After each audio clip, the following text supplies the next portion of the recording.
Hello once again, it's Damon yet again with another rebooking episode, rebooking WrestleMania, and now with WrestleMania Unlucky 13. I know in real life it was around 8 matches, and I'll tell you already there because I can basically tell you what would be the matches. It would be Flash Funk versus Billy Gunn, which was an underrated match, and I felt it should have been in the actual pay-per-view. You had the four-way tag between Ed Bankers winning against Godwin's the new blackjack of Bradshaw and Wyndham, as well as Furnace and LaFon. Their only WrestleMania appearances there, and it was uneventful. Then you had The Rock defend the Ice title against the Sultan. It might not be one of the worst WrestleManias of all time, but I'll dare say it's one of the worst Intercontinental title match at WrestleMania of all times. I'm really struggling to find any other worst IC title match ever than this one. And despite basically being connected, Rock and Fatu had no chemistry together. Even as Rikishi and The Rock, I felt they didn't. And they had better chemistry as partners than as opponents, that is. Goldust versus Triple H, like, it's fine, I guess. Though Goldust was getting trounced all the time, and that's the start where I felt like Triple H won too much at WrestleMania. I can understand basically Goldust should have gotten some comeuppance because he lost to Triple H at the Royal Rumble. Him and Marlena got manhandled at Final Four, and then he lost again. That's a Triple H force shove push down the throat. It wasn't a push; it was a shove. Like anybody else, and kind of funny when nowadays Booker, he's making sure that anybody that was in the Triple H position back in the day doesn't get the same push as he does. And the so-called he got buried. Yeah, there was moments of humiliations, but if being called bury means 3, 4 months later you're the IC champion, man, a lot of people would like that burial. Then you had the World Tag Team Titles match between the British Bulldog, newly crowned European champion British Bulldog, Owen Hart having a draw versus Vader and Mankind. Look, I can understand Vader and Mankind don't win the tag titles. And I understand you didn't want to beat Bulldog and Owen, but I felt like a draw was kind of cop-out. Then you had the match of the night, and let's be honest, one of the top two WrestleMania match of all times in Bret Hart and Stone Cold Steve Austin in a submission match with Ken Shamrock as the special guest referee. You had the six-man Chicago Street Fight, which is very underrated. So when people say it's a one-match show, it's a two-match show because the next match was Ahmed and the LOD against the Nation of Domination in a street fight. And that was a damn good match too. And you had the subpar non-chemistry Undertaker versus Sid main event, in which supposedly Sid might have had an accident during the main event. And I love Sid. Sid deserves better than Legacy Hall of Fame. Should have been the actual Hall of Fame. And while not all his match in all cylinders, his promos did, his pyros did. He felt like the man. He was the man. And every time he came on screen was either unintentionally hilarious or if it's not intentionally hilarious, he turns it up and becomes super intense. It's like he's so badass. I miss Sid. Even he wrestled in two main events. He wrestled two WrestleMania main events and never won a match at WrestleMania. But you know what? He had only two matches, so that's fine. However, this card, I felt had a better potential it could have been. And this is where I would have this, and especially because WB at that time, remember basically this in February, there was basically a Raw that was basically nearly 1 hour out of two was concentrated on promoting ECW. And wink, wink, not judge. I will use that a little bit because Barely Legal, I think, is in April. I would use one or two matches at WrestleMania to promote Barely Legal, ECW Barely Legal, that is, that pay-per-view. And to promote the ECW barely the first ever pay-per-view, there will be a match or two. So, nevertheless, here will be the first match of night one of WrestleMania 13. Would it even be Flash Funk against Billy Gunn? I like the match was 7, 8 minutes. You keep the same. Billy Gunn wins. In the second match, in the Intercontinental title match, I would have wanted to have Wildman Mark Merrow in the match, and you could put him in instead of Sultan if you want to, if he's not hurt. But if he's hurt, he'll be at WrestleMania, but he'll be in the commentary booth during the Ice title match with Sable by the side. But one or another, it'd be The Rock or Rocky Maivia back then against either Sultan or Wildman Mark Merrow against Goldust against Triple H. Rock wins. He could basically win at the same time, the same way he beat Triple H at Final Four, the Final Four pay-per-view, or he pins Sultan. Goldust, that's the reason Goldust doesn't get pinned. So if you want to manhandle Goldust and Terry Reynolds after the match with China, you can do so, and Goldust doesn't lose his heat because he wasn't the one pinned. In fact, actually, it's better that Triple H snaps and gets pinned, and then he gets pinned and then he snaps. Rock just leaves, the bolts out the ring. Uh, or in the meanwhile, you have Rocky Johnson body slam Sultan. Like it's 2-for-1 in this case. So for as much as Rock and Sultan had no chemistry, like this would be hidden the fact that there's Goldust and Triple H in the match same time. So yeah. Then, like in real life, in the third match, we would have the four-way tag. Ed Bangers versus Godwins versus JBL and Wyndham and Furnace and LaFon. The stipulation would not be they get the title match the next day on Raw, which I thought was stupid. It's like maybe the stipulation should be they get a title shot at the next pay-per-view, like WrestleMania 14's Battle Royal. That would be this, and the new Blackjack would be the first one eliminated. Afterwards, I would have basically, I would have Furnace and LaFon eliminate the Godwins, but then Ed Bangers eliminate Furnace and LaFon to win the match. Like they win like in real life, but in a different manner. However, the World Tag titles will not be on the line. Why? Because I would have for the European title, the British Bulldog would defend against his own tag team title partner, Owen Hart. And this is where I struggle to find a winner, but I know it'd be a damn good match because Owen, as Owen Hart, never lost at WrestleMania. But Bulldog just won the European title. Maybe it's where I do the draw finish, because in this case, it actually help, or have Bulldog retain. But one or another, Bulldog keeps the European title. It's too soon taking off the title from him. Then in the penultimate match of night one, I would have Psycho Sid versus Mankind. And this part of me wants Psycho Sid to win because I would keep him. By the way, the WWE title history would be the same as in real life. Shawn wins at WrestleMania 12. He loses it to Psycho Sid. This part of me wants to have, well, nearly identical. Psycho Sid does win it at Survivor Series 1996. Shawn beats Vader at SummerSlam 1996, only to lose it to Psycho Sid. The only thing would change is Shawn Michaels actually defend the title In Your House Buried Alive against Goldust and win. It would actually be an advertised match. Then Sid beats Bret Hart at In Your House It's Time, only to lose it back to Shawn Michaels at the Royal Rumble. Except, in this case, Shawn does make the round. Shawn does indeed, defend the title, but he doesn't defend it at the In Your House Final Four. He defends the next night on Raw.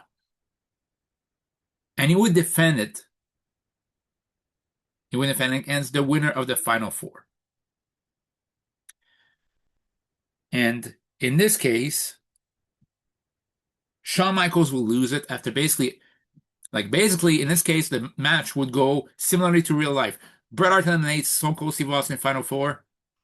Vader gets low blowed by The Undertaker while he tries a Vader bomb and rolls to the outside, basically from the top rope, except in a feat of athleticism for a big man, Vader doesn't go to the floor completely. At least he hits one foot, rolls back in, rolls back out. So you think, okay, maybe it's a miss butch butts, or maybe something like this. But in that case, clothesline, sorry, Brett doesn't, Brett tries to close on Undertaker, but no, Taker clothesline the Undertaker out. So Undertaker wins the title, but does he? No, he doesn't. As Brett and Austin goes back to the outside, Vader comes back in and clothesline Undertaker out of the Royal Rumble. So Sid lost twice, and at Thursday Raw, Thursday, Shawn does defeat Sid one more time. So it's Shawn versus Vader, and it's Vader's last time to be WWE champion, and Shawn does lose the title due to Bret Hart and Austin chicanery to Vader. So Vader goes to WrestleMania as a WWE champion, and the main event of night one of WrestleMania is going to be a modification of the greatest match or second greatest match, whichever, of WrestleMania series. It will be a submission match between Bret Hart, Stone Cold Steve Austin, and Shawn Michaels, a triple threat match, and Ken Shamrock is a special guest referee. In that match, basically, Austin seems to be the heel, Bret Hart seems to be the whiny face, Shawn happens to be the closest baby face of all. Basically, it seemed the purest baby face of all. And Shawn does hit this, and it feels like with Shawn and Bret, they do face off together. It feels more technical, both of them, but it feels like they brawl more with Austin. Their hatred is more with Austin. But the moment Austin's taken out, they feud each other. Austin gets busted open like hard way, like in real life. And it seems to go on similar to in real life. But Bret does the figure four and the figure four does to the figure four on the ring post. And again, it injures Shawn. Shawn's to be injured by this. Like basically his knees, bad knees, getting injured further and further by this. And it comes up to a lead up of Stone Cold Steve Austin tries to come back in the ring and hits Shawn with steel chair. Shawn with steel chair, and he hits him, but he doesn't hit the leg. It's like for a badass like Austin, he doesn't zero in on the leg. It's like he just wants to kick his ass. That's it. Why it's important? Because afterwards, when Bret gets the chair, Bret doesn't relent. He does hit Shawn in the leg, in the injured leg, the one they pretend to has a knee career injury. But in this case, it wouldn't be a near career-ending injury, but it would just be enough to incapacitate him for the match. And basically, Bret would do the same thing as Austin would at WrestleMania 17 on Shawn's knee and be incapacitated, which leads up later that match would try to do a super kick, but he can't. That's right. In ring psychology, he can't because a good super kick leg has been injured beyond repair. And Austin hits a stunner, but then he tries to choke Bret like in real life, the ring, and he hits him with the ring bell. Shawn is laid out. Shawn is laid out. So in that case, it comes down to basically Shawn and Bret using the sharpshooter on Austin, and same as in real life, blood from a stone. Austin doesn't tap out. In fact, he actually breaks the sharpshooter at one point, but Bret hits it again, puts it on again. Austin passes out. Bret wins like in real life. After the match, after it's finished, Bret doesn't relent, except he doesn't just hit Austin. He hits both Michaels and Austin to the leg, and that's when Ken Shamrock interferes. That's where Bret Hart's heel turn starts. Because it's the two face, or at least one was supposed the biggest face at the time, and two, the other one is the guy who's badass, whose popularity is really increasing. Bret is bitter. He assaults basically both of them. Ken Shamrock belly to belly suplexes him to break, or at least belly to back gives him a belly to back takedown like in real life. Bret rolls out the ring, screws up, and basically curses the fans as the night one of WrestleMania ends. And I made sure it'd be the first ever WrestleMania with the heel wins, or at least a baby face that's now a heel wins. That was on purpose. And that will be for night one. Night two, after the hot night of WrestleMania, what do you have? You have Bart Gunn taking on Road Dogg. I agree. It's not great, but you had Billy Gunn the first night. You have Bart Gunn opening on the second night, both brothers. And I don't know, you could have Bart Gunn win. Okay?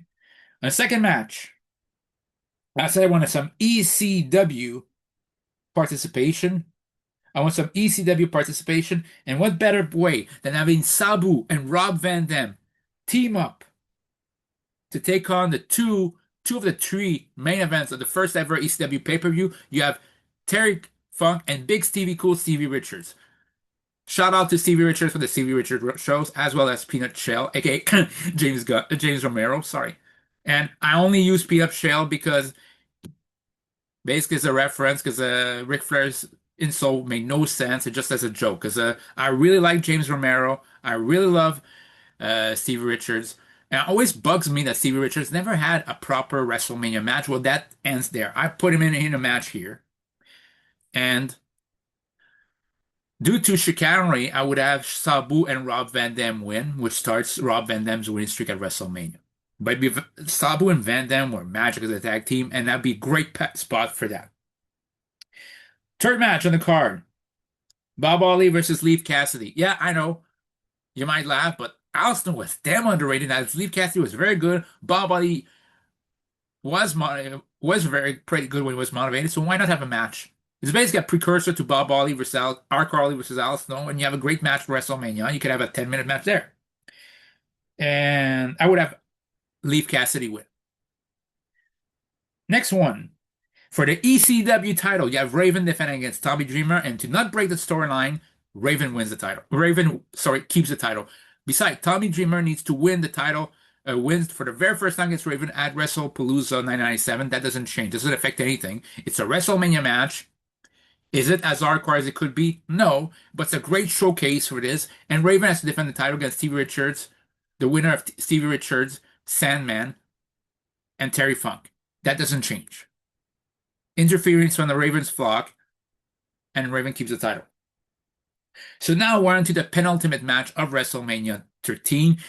Instead of six-man street fight, it'd be an eight-man street fight. You would have Ahmed Johnson, the LOD, and their partner, Jake the Snake Roberts. Look, I want Jake the Snake Roberts to be there, and you can basically have it that he came back, and after the Royal Rumble, after his comeback, after he was briefly in it before being eliminated by Stone Cold Steve Austin. You can basically have the nation mock him, saying he's over the hill, he's washed up, and basically try to, like, PG-13 tries to basically punk him out, but in return, Jake punks them out with a DDT each, which leads to the nation attacking him, which leads to Ahmed saving him because in storyline, Ahmed and Jake were a good tag team and basically friends, and which leads later on to LOD helping Ahmed. So eight-man tag it is. Ahmed basically takes out Farouk on his basically made sure I don't remember what he did to take out Farouk on the outside, but he's taking out the match. Jake hits the DDT on D'Lo Brown outside, so he takes him out. So there's PG-13, Savio, and Crush left. You can have basically in this case, Savio gets the Pearl River plunge, and Crush can basically Crush is like left of the competitors in the match. He's the only one left against the LOD, Ahmed and Jake, and it leads to Jake hitting a DDT, and afterwards Ahmed hits a Crush with a Pro River plunge, and that's 1, 2, 3. And I look at my sheet by WrestleMania booking, and even then, even with WWE, here's one thing that's basically surprising. Crush wrestled at 4 WrestleManias under, well, in my booking, basically would wrestle at 5, but it's like he wrestles every WrestleMania, he seems to be in a different gimmick, and he always loses. In my mind, it's like basically WrestleMania 9, basically WrestleMania 8, he wins against Repo Man, but WrestleMania 9, he loses against Bam Bam Bigelow. But still, WrestleMania 7, Demolition Crush. WrestleMania 8 or 9, in this case, Kona Crush. WrestleMania 10, Fuji Crush, basically, painted on Evo Crush. And then you have WrestleMania 13, Jailbird Crush, Jailbird Nation Crush. And anyway, he still loses for his team after the match. PG-13, the only one left in the nation, gets a Doomsday Device from both Hulk and Animal.